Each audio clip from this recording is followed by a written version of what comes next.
4 मरतबा, 5 मरतबा, 6 मरतबा, यानी 5 साल में 5 मरतबा भी आपने आबिदुर रहमान साहब को नहीं देखा। क्यों नहीं देखा? क्योंकि आबिदुर रहमान साहब समझते थे कि कोई विकल्प नहीं है। मजबूरी की हालत में यहाँ की विधानसभा की जनता हमको वोट डालेगी, मगर हम तो आबिदुर रहमान साहब ये समझ रहे थे कि विकल्प नहीं था। अब विकल्प क्या है? उस पार्टी का नाम क्या है? विकल्प का नाम मजलिस-ए-इत्तेहादुल मुस्लिमीन है। अब मजलिस आई है, यहाँ से मंजूर आलम साहब एक ताकतवर उम्मीदवार है। हम आपसे वादा कर रहे हैं, अगर आप मंजूर आलम साहब को कामयाब करते हैं इंशाअल्लाह, और मंजूर आलम साहब खातिर खा काम नहीं करेंगे, अगर वो काम नहीं करेंगे तो वैसी दोबारा इस विधानसभा को नहीं आएगा वोट मांगने के लिए। तो आबिदुर रहमान साहब को आपने 10 साल मौका दिया, अब 5 साल के लिए आप ओवैसी की बात का यकीन करके सीमांचल को अररिया के विकास के लिए, इंसाफ के लिए आपको पतंग छाप को वोट देना है। मेरे भाई, यहाँ पर पुल बनना है, रोड बनना है, स्कूल का इंतजाम होना है, किसानों के खरीदी का सेंटर इंशाअल्लाह यहाँ पर हम कायम करवाएंगे अररिया और किशनगंज में। बीजेपी जेडीयू तो सीमांचल की जनता को घुसपैठिया कहती है, तो हम घुसपैठियों का जवाब देंगे। एक कांग्रेस के नेता हैं जो हमारे बारे में बहुत कुछ आजकल बोल रहे हैं, उनको बेचारों को घर में मोहब्बत नहीं मिल रही तो हमसे मोहब्बत कर रहे हैं। उन्होंने कहा कि ओवैसी मेरे अंगना में तुम्हारा क्या काम है? तुम्हारे बाप का अंगना है सीमांचल? अरे सुन, जब हमारे और सबके अब्बा बाबा आदम जब जन्नत से दुनिया में कदम रखे तो वो भारत में कदम रखे, ही हमारे अब्बा की सरजमीन है। हमारे अंगना में, अरे मेरा अंगना है सीमांचल, मैं जब तक जिंदा रहूंगा जय सीमांचल का नारा लगाऊंगा। और फिर बोलते हैं कि इसमें ये बहरूपिया है। अच्छा, मैं बहरूपिया हूं, इसका कोई जमीन नहीं है, पगार नहीं है, कोई जात नहीं है। एक बात याद रखो, मेरा नाम मेरे बुजुर्गों ने असदुद्दीन रखा। असदुद्दीन के माने क्या होते? अल्लाह के दीन का शेर। और तेरा नाम टप्पू पप्पू है। और फिर तू नहीं जानता कि असद हैदर कर्रार के निस्बत से भी है, तो बहरूपिया तो असद नहीं हो सकता। मैं अपनी आवाज उठाता हूं, और फिर जहां इनका सवाल के जमीन और पगार नहीं है, अरे तेरे को जमीन और पगार मुझसे पूछने वाले, ये पूरा सीमांचल मेरा है, बता तेरा क्या है? ये पूरा सीमांचल मेरा है। 8 साल के बच्चे से लेकर 80 साल का बूढ़ा, हमारी माँ और बहनें मुझे देखकर बोलती है पतंग छाप जिंदाबाद, पतंग छाप जिंदाबाद। और ये साहब मुझसे पूछते हैं मेरी जात क्या है? मेरी जात मेरा दीन है। सुन, मेरी जात मेरा दीन है, मेरी शनाख्त भारतीय है। अब बोल तू क्या जवाब देगा? याद रख, मेरी जबान का मुकाबला तुम क्या, तुम्हारे पार्टी का लीडर भी नहीं कर सकता। आप हमसे सवाल कर रहे हैं, हम यहाँ पर क्यों आए? यहाँ पर सीमांचल में इंसाफ के लिए आए। और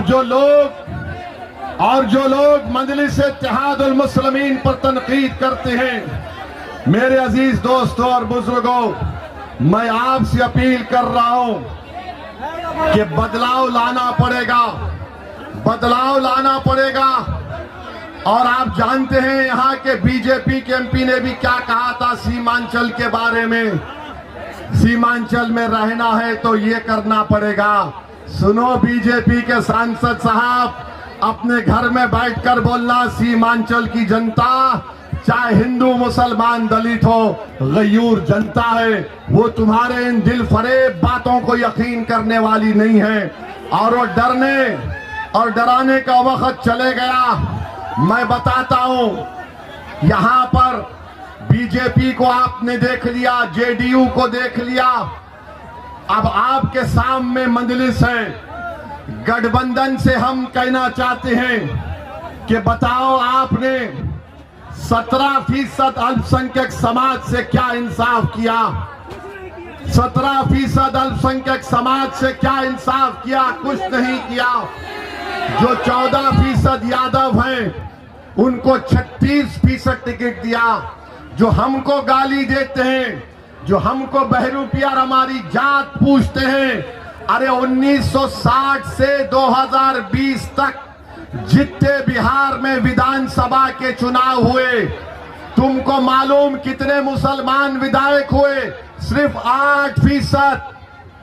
1960 से 2020 तक तो जो हमसे हमारी जात पूछ रहे हैं, बताओ तुमने कितनों को कामयाब किया? अगर बैकवर्ड क्लास को लेंगे तो उनके करीब 40% कामयाब हुए। अगर फॉरवर्ड क्लास को लेंगे तो उनके करीब 40% के कामयाब हुए। आज आप मंजलिस पर उंगली उठाते हैं। मेरे भाई, मंजलिस से दुश्मनी इसीलिए है कि हर समाज और हर समुदाय की सियासी लीडरशिप हो सकती है, मगर अगर किसी की नहीं हो सकती, वो आपकी लीडरशिप नहीं हो सकती है। क्यों? क्योंकि वो चाहते हैं कि हम इनकी गुलामी करें। वो चाहते हैं कि हम इनके नेताओं के आगे दरी को बिछाएं। मंजलिस ये कह रही है कि दरी हम नहीं बिछाएंगे, तुम बिछाओगे। नेता हम बन के दिखाएंगे तुमको इंशाअल्लाह। तो ये लड़ाई नेता बनने की है। हमारे जाने के बाद कोई आकर शैतान का एजेंट बोलेगा, अरे वो आबिदुर रहमान भी तो एक ही दीन का है, ये मंजूर आलम भी तो एक दीन का है। आबिदुर रहमान और मंजूर आलम में एक फर्क है। क्या है? आबिदुर रहमान अपनी जबान नहीं खोल सकता जब तक कि उसके सियासी पार्टी के आका उसको हुक्म नहीं देते।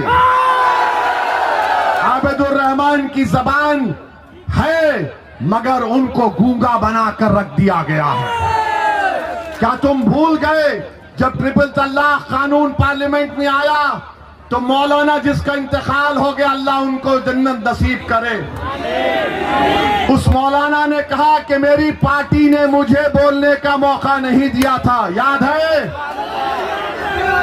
ये मंजूर आलम होगा तो इनको इस शर्त पर टिकट दे रहे। आपके दरमियान में खड़े होकर बोल रहा हूं, जब ये पटना जाएंगे तो पटना में बैठे हुए तमाम लोग जो गूंगे अंधे बहरे हो चुके हैं, उनको बताएंगे अरारिया के इंसाफ और यहाँ की तकालीफ को।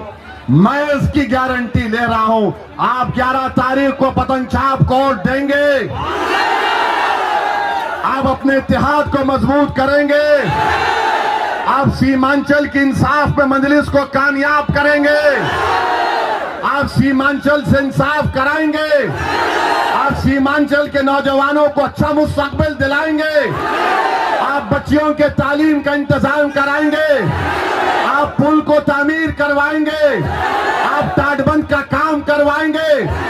तो मंजूर आलम को 11 तारीख को पतंग छाप पर बटन दबाना पड़ेगा। जब सुबह में जाएंगे 11 तारीख को तो कलमे की उंगली उठाना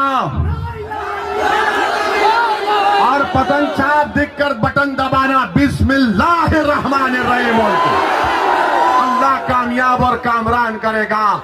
तो नारा लगाइए, सीमांचल जिंदाबाद, सीमांचल जिंदाबाद, शेरशाह वादी